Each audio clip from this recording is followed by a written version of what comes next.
Ujambo na karibu mtazamaji wa Afya Tips, ikiwa ni mfululizo wa vipindi vyetu ambavyo kila siku huwa tunakuletea katika chaneli yetu hii pendwa. Na jina langu ni Abdul Kaubinego. Kwa mara nyingine tena nimekujia hapa, lengo kuu ni kwenda kuzungumzia afya ya mwanadamu. Nataka kufahamu leo tunaye nani? Basi endelea kusalia nasi kwa dakika zote hizi ambazo unafuatilia kipindi chetu hiki cha Afya Tips. Lengo ni kwenda kufahamu nini mwanadamu inakwenda kuathiri afya yake mwilini. Tunaye Dr. Emmanuel Luvumbagu ambaye tumekuja kumtembelea katika kituo chake cha kazi, na mengi anayo siku hii ya leo. Ili kusihi uendelee kusalia nasi. Daktari, karibu sana. Nimeweza kukuvamia katika ofisi yako, lakini tunaomba uweze kusalimu mtazamaji, lakini pia muelezee leo tunakwenda kuzungumzia jambo gani. Karibu sana daktari. Asante sana mtangazaji kwa sababu nimepata nafasi ya kuwa na wewe leo. Karibu sana, na naitwa Dr. Emmanuel. Mimi ni mtaalamu wa afya, na leo tunaenda kuzungumzia kuhusiana na hali nzima ya ugumba au infertility kwa kina mama na kina baba. So tutaitadavua, lakini pia tutakuwa na mambo mengi, na niwakaribishe kwa wale wote ambao wako interested, lakini pia wale wote walioathirika na jambo hili. Tuwe nasi, tuanze pamoja na tumalize pamoja. Sawa, shukrani sana daktari. Mtazamaji, jina la ugumba ama neno ugumba bila shaka sio geni sana katika masikio yako. Mara nyingi umekuwa ukisikia neno ugumba, na leo tunaye Dr. Emmanuel Luvumbagu. Daktari, tuanzie hapa. Unaposema ugumba ama ugonjwa wa ugumba, tatizo la ugumba, tunakuwa tunamaanisha ni ugonjwa wa aina gani? Tuanzie hapa, maana halisi ya ugumba.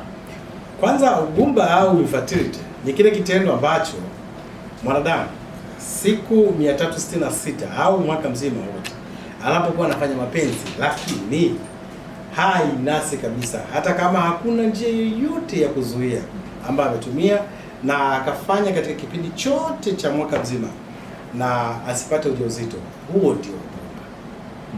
Manake ugumba ni hali ya mtu kuto kushika ujauzito, lakini kwa mwanaume pia kutokuwa na uwezo wa kumshikisha mwanamke ujauzito. Yes. Hiyo ndio maana halisi ya ugumba. Daktari, kumekuwa na kauli nyingi sana mtaani. Mwanaume tunamuita mgumba, lakini mwanamke tunamuita tasa.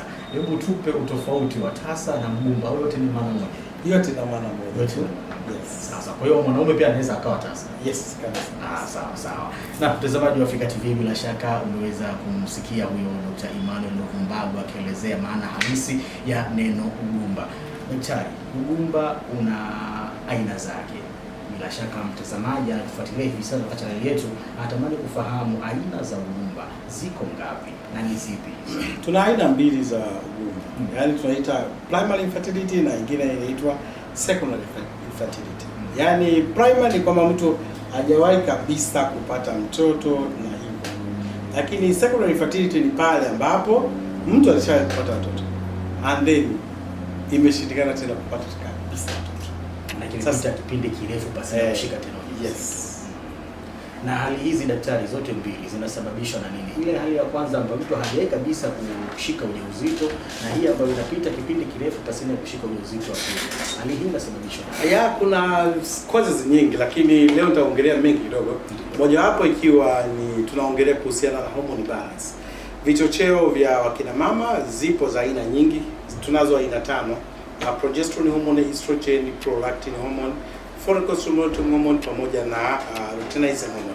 Sasa hizi kama hazijakaa vizuri, automatically itakuwa inachangia mtu kutoshika ujauzito. Hii ya kwanza. Lakini cha pili, watu wana changamoto za uvimbe. Hii inawezekana ikawa ovarian cyst au ikawa fibroid, ambapo sasa uvimbe wa maji au uvimbe mgumu ambao zote zinachangia katika mwanadamu asipate ujauzito. Lakini kuna vitu vingine vimeenda hapo. Kuna vitu kama endometriosis ambayo sasa nayo imekuchangia kwa kiwango kikubwa sana watu wengi sana kutopata ujauzito.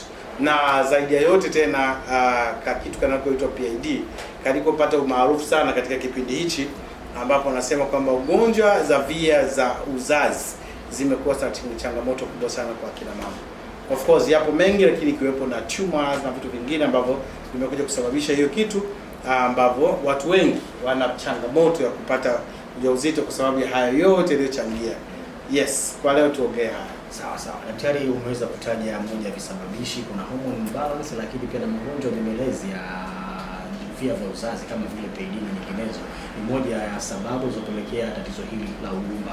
Lakini kuna ule mtu ambaye hana tatizo hili, homoni zake zimekaa vizuri, lakini yeye anakuwa hana matatizo ya PID. Mfano, anaweza mtu akawa amezaliwa na tatizo la ugumba, yaani mtoto anazaliwa akiwa na ugumba, amerithi labda pengine. Ipo kuna hali ambayo inatokea kwa sababu ya via vya uzazi havikomai inavyotakikana. Kwa mfano, kuna watu wengine hawana uterus, au kuna watu wengine wana cervix ambayo imefungwa kabisa, malformed glands. Lakini pia inawezekana huyo akazaliwa na mayai ambayo kabisa zapo, au kuna wakati mwingine unaweza kuzaliwa lakini pia kwa kukutana na mayai ambayo ni abnormal kabisa. Sasa hizo ni katika ukuaji, lakini pia katika pia namna Mungu anavyomuumba mtu mwenyewe. Sometimes vinatokea na vimekuwepo, lakini sasa vinatengenezeka vingine, lakini vingine vinashindikana kurekebishika. Sawa. Na mtazamaji na mfuatiliaji wa Afya Tips, tunaye Dr. Emmanuel Lukumbagu hapa akituelezea kuhusiana na Afya Tips, magonjwa ambayo yanakuwa yakisababisha kupelekea mwanaume pamoja na mwanaume kuweza kushika ujauzito ama kumpatia ujauzito mwanamke. Dr. Emmanuel amezungumza mengi, lakini unaweza kumsikia moja matatizo yanayosababisha hayo ni hormone kuto kubalance, lakini pia matatizo kama vile ya PID na nyinginezo ni katika zile sababu ambazo zinapelekea mwanamke kushindwa kupata ujauzito. Daktari, PID imekuwa kama ulivyoweza kusema kwamba kwa miaka hivi karibuni imekuwa hali, yaani kila muda, kila saa tunasikia mwanamke ana PID, mwanamke PID na mwanamke PID na mwanamke. Hebu tugusie kidogo kwa uchache ugonjwa huu wa PID unasababishwa na nini, ili pengine mwanamama ambaye atufuatilia hivi sasa kupitia mitandao yetu ya kijamii ya TikTok ambayo tuko mubashara hivi sasa, basi aweze kuweka akilini kwamba PID inasababishwa na hali hii ili aweze kuepukana nayo. PID kwanza ni ugonjwa ambao unasababishwa na either bacteria au fungus au even virus. Lakini pia sasa imechochewa na vitu vingine vinavyoitwa chemicals ambazo zinaingizwa kule. Kwa mfano, ndio sababu tunasema kina mama wengi jaribu ku avoid overdouching au douching yenyewe kama douching, kwamba mtu anasafisha njia ya kizazi mpaka inakuwa excessive. That is douching. Na kama hivyo zilivyo kuwepo ni kwamba aidha inawezekana ikawa kwa sababu ya kutumia kutumia lese kwa njia ya kufanya mapenzi, lakini pia inawezekana ikasababishwa na say contamination ya uchafu na pale, kwa sababu bacteria au fungus au let's say virus, lazima kuna contaminations zilizotokea za hawa wadudu kuingia katika via vya uzazi. Sasa nowadays pelvic inflammatory disease ambayo PID imekuwa maarufu sana kwa sababu ya aina ya namna ilivyo affect watu wengi. Kwa lugha nyingine sasa imekuja kusababisha those kind of things ambazo kwa kweli we need kama wataalamu wa afya tuingilie kati. Otherwise mambo ni mabaya sana kwa sababu yes. Tumepata namba kubwa sana za wagonjwa ambao wamekuwa na hizo changamoto na kwa kweli changamoto nyingi za PID kama magonjwa kama chlamydia, tumekuta bacterial vaginosis, tumekuta magonjwa mengi kama candidiasis na vingine ambazo sasa hii sasa zinatesa sana, ambapo imekuja kusababisha sasa makovu, lakini pia na kwenye mirija iweze kutopitisha vizuri kwa sababu ya hizo kind of infection ambazo zinatokea ndani ya mfumo mzima wa kizazi. Sasa daktari, katika moja ya sababu ambazo umezitaja zinazopelekea kushika ujauzito kwa mwanamke kuchelewa, moja wapo ni umetaja hapo PID, lakini pia na hormone imbalance. Kuna mtu hivi sasa anatufuatilia, pengine hili ndio analisikia lakini hajui maana yake. Unaposema hormone imbalance, daktari, unakuwa unamaanisha nini? Kwa Kiswahili cha kawaida ni kitu kinachoitwa vichocheo. Vichocheo ni hormones ambazo kila mwanadamu ambaye ni mwanamke anakuwa nazo, ambazo sasa zipo tano, yani prolactin hormone ambayo ndio hormone ya manyoya, lakini pia kuna progesterone hormone ambayo ndio inahusika hasa na swala zima la kupata hedhi kwa mwanamke, lakini pia estrogen ambayo sasa ndio tunaita hormone ya kumfanya mwanamke au mwanamke, lakini pia luteinizing hormone kwa ajili ya upevushaji na kufikisha tunasema ovulation, lakini pia na follicle stimulating hormone, kwa sababu mayai lazima apevushwe, yakuzwe mpaka apevushwe kufikia viwango vya kawaida. Sasa hizo zote zinaitwa hormones. Kwa lugha za kawaida tu kwamba hizo zisipokuwa zime balance, zina interfere ile uwezo wa mtu kupata ujauzito. Na nimekuwa issue kubwa sana kwa sababu ya ulaji wetu tumekuwa kidogo changamoto, lakini pia na mazingira ambayo tunaishi kwa sasa issue zimekuwa ni nyingi sana. Daktari, mimi nikushukuru sana, lakini pia mtazamaji ambaye anatufuatilia hivi sasa kupitia mitandao yetu ya kijamii, Dr. Emmanuel Luvumbago ametoka kuelezea visababishi vya tatizo la ugumba, na mtaani wanawake wengi wamekuwa pengine ndoa zao zikivunjika, lakini pia ukweni kutelekezwa kutokana na kutoshindwa kushika ujauzito. Bila shaka kupitia kipindi hiki cha Afya Tips unaweza kufahamu mengi kuhusiana na tatizo hili la ugumba. Pengine kama utakuja kupata tiba kwa Dr. Emmanuel Luvumbago, bila shaka mwaka huu 2026 hautomalizika pasina wewe kuitwa mama. Daktari, tukaangalia sasa dalili za tatizo la ugumba kwa mwanamke. Yule mwanamke wa ugumba, sisi mtaani tutamwangalia kwa kutoshika ujauzito baada ya muda mrefu kupita, ila nyinyi madaktari wataalamu mna vipimo vyenu ambao huwa mnavitumia kufahamu mwanamke ambaye hawezi kushika ujauzito. Dalili za ugumba, daktari, ni zipi? Tuseme kwanza dalili kama dalili, ila tuseme signs ambazo zinatupelekea. Kwa mfano sisi tunapofanya ultrasound. Ultrasound ni kipimo cha kupiga picha ndani ya kizazi kizima, tukaangalia kwamba huyu mtu either ana uvimbe ambao either ni fibroid au ovarian cyst, au tunaweza tukaangalia mirija yake kwamba ile mirija iko sawa au iko na infection na vitu vingine. Lakini pia tunaweza tukafanya kwenye ultrasound hiyo tukaweza kuangalia kizazi kipo chenyewe au ana changamoto hizo nyingine ambazo, lakini pia na mayai kama yanapevuka na vitu vingine ambavyo tunaweza kufanya. Hiyo ya kwanza. Lakini pili, tunaweza tukafanya kipimo kinachoitwa hormone assay, ambapo tunaenda kudadavua homoni zote kwamba hiyo iko hivi na hivi, na tuna ranges zetu ambazo zinatufanya kwamba tuweze kujua kwamba homoni hizi ziko namna hii kwenda namna hii na zinafaa kufanya hivi. Lakini tunavyo vipimo vingine kama vya damu ambavyo sasa tunavyovifanya ni kwamba tuna check out haya magonjwa yote ambayo yanasababisha watu kuingia katika ugumba. Lakini pia tumekuwa na issue ya kucheki urine routine ambayo ni mkojo, ambao tunaangalia infections na vitu vingine ambavyo vinatokea ndani ya kizazi. Apart from all those things, lakini pia tumekuwa na even CT scan ya kuangalia huko ndani na kila kitu tukakijua namna ya kufanya. Sasa wakina mama wengi wamejitokeza sana wakiwa na dalili kwa mfano hiyo discharge, ambao yani wanatokwa na uchafu mweupe, lakini wakati mwingine imefika stage sasa mpaka nata, wakati mwingine una harufu, vitu ambavyo kidogo vimewachanganya wakina mama wengi. Lakini cha pili ni kwamba overbleeding. Yaani unakuta mtu ana bleed hata mwezi mzima yuko ana bleed, au wakati mwingine anakata miezi 3 hajawahi kupata bleeding. Sawa. Kwa hiyo period zake zitokei na vitu vingine. So lakini pia kuna watu wengine sasa wamekuja kufika stage sasa wanaumia chini ya kitovu kwa sababu na maumivu yale yanasababisha sasa hiyo. Lakini sasa tumeenda mbali zaidi, tumefanya kitu kinachoitwa spectrum examination. Tumekuta shingo nyingi za vizazi zikiwa zina mchubuko ambao sasa umesababishwa na either chemicals, lakini pia inaweza kama imesababisha na bacterial infection, lakini pia viral na pia hizi yeast cells ambazo zinatokea kwenye mambo haya. Yes. Sawa.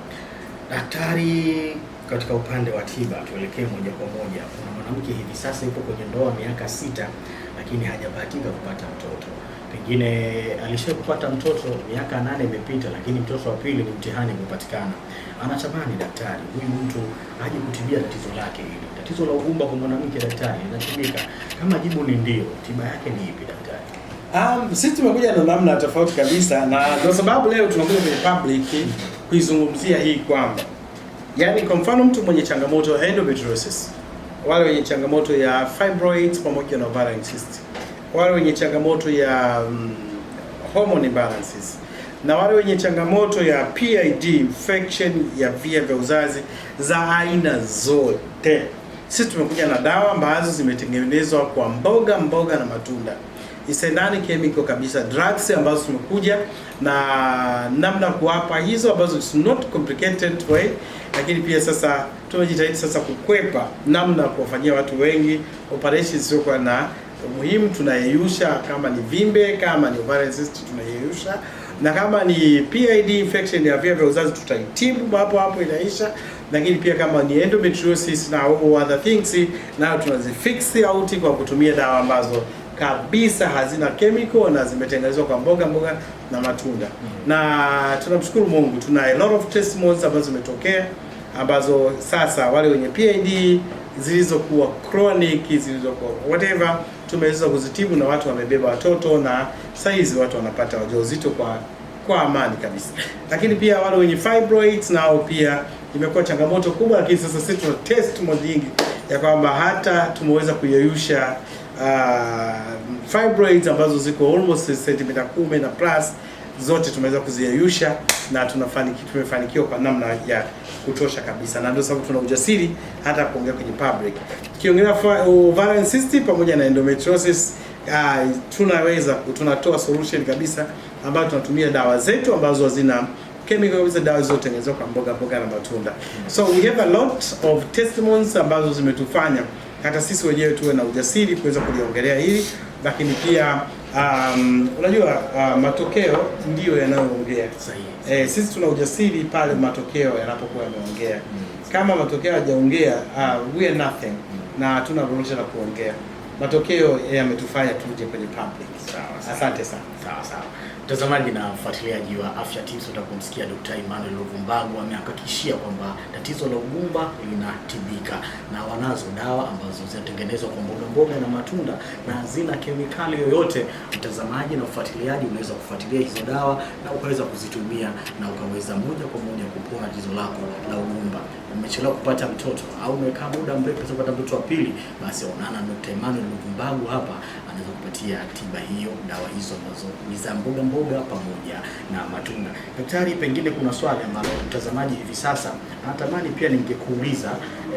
Wapo wengi ambao wanataka matokeo ya haraka, yaani kwamba mtu akitumia dawa leo basi wiki mbili tayari au ameshika ujauzito. Hizi dawa za mboga na matunda zitachukua muda gani kuja kuonyesha matokeo?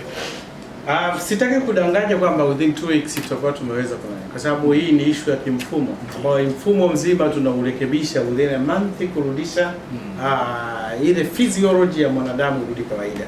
And then tunapokuwa tumepata sasa zile period vizuri au tumerudisha mfumo wetu vizuri, that's where sasa tunapoanzia sasa kuhakikisha kwamba watu wanapata ujauzito easily. So the fastest way ni kama 2 months, ambapo sasa period ya kwanza sisi tuligadi kwa sababu ni kipindi cha kusafisha mfumo mzima wa uzazi, lakini sasa period ya pili ndipo tunapoanzia sasa effectiveness ya kwamba huyu aingiza watoto kwa namna hiyo na kwa namna hiyo. Daktari, mimi nikushukuru sana, bila shaka nipata faida nyingi sana kutoka kwako, lakini kuna mtazamaji ambaye hivi sasa anatufuatilia kupitia mtandao wa TikTok, anatamani kusikia namba yako ukiweza kuitaja na kuweza kunakili. Lakini ambao tunafuatilia kupitia mitandao yetu ya kijamii, namba za simu za daktari zitakuwa hapo chini ya kioo chako cha simu ambacho tufuatilia hivi sasa, unaweza kuziona hapo chini. Daktari, tumtajie ambao tufuatilia hivi sasa mubashara kupitia TikTok, namba zako za simu, ama afike wapi aweze kupata moja kwa moja? Mimi naitwa Dr. Emmanuel na nitaweka namba zangu hapo chini kwa ajili ya mawasiliano.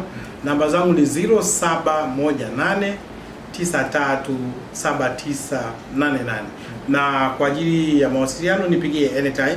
Ninawakaribisha na tutawasikiliza na tutawasaidia. Karibuni sana, niwatakie Kwaresma njema, lakini pia niwatakie na mfungo mwema wa mwezi mtukufu. Sawa, daktari, mimi nikushukuru sana, lakini kuna mtazamaji hivi sasa yuko mikoani anasema mnawapendelea sana watu wa Dar es Salaam. Watu wa mikoani vipi? Huduma hizi za tiba zinawafikia? Tuna mobile clinics ambazo tunaenda over mikoa yote ya Tanzania, na tuna uwezo tukakufikia. Just put an appointment, sisi tutaangalia namna ya kufikia na tutaweza kukuonyesha way ya kukusaidia na kufika lile kusudi. Kwa Dar es Salaam daktari, unapatikana maeneo gani? Sisi tupo Posta, Ukonga na Mlimani.